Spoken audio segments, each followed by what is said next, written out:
Barang siapa yang berhasil menemukan persembunyiannya Aep secara konkret, detail, kasih tahu gue 500 juta. Ini untuk siapa aja, mau buat orang miskin kek, mau yang SDM-nya rendah kek. Hai, ini ku kasih tahu sama kalian ya. Kan ini saya bayarnya Nikita Mirjani. Kasih uang 500 juta. Ku kasih tahu si Aep ada di mana. Si Aep sekarang berada di tempatnya Rudiana. Nikita Mirjani kayaknya nggak pantas banget ya.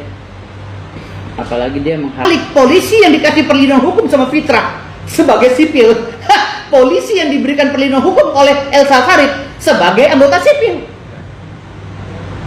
Kan ini dibolak-balik nih, ngaco semua nih. Makanya gue bilang tadi konstruksi hukumnya udah ngaco, bagan.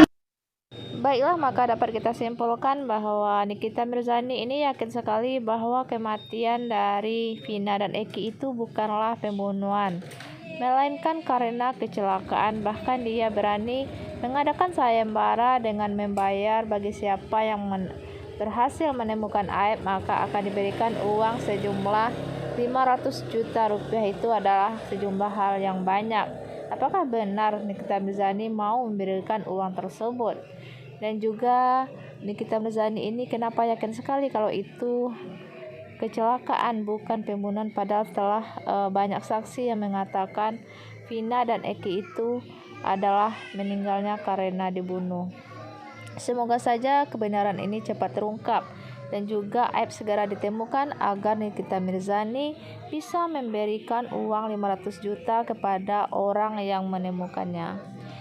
Semoga saja ada jalan keluar yang baik dalam hal ini. Jangan ada lagi pertengkaran, perdebatan hanya gara-gara banyaknya ketidakcocokan, berbeda pendapat satu sama lain.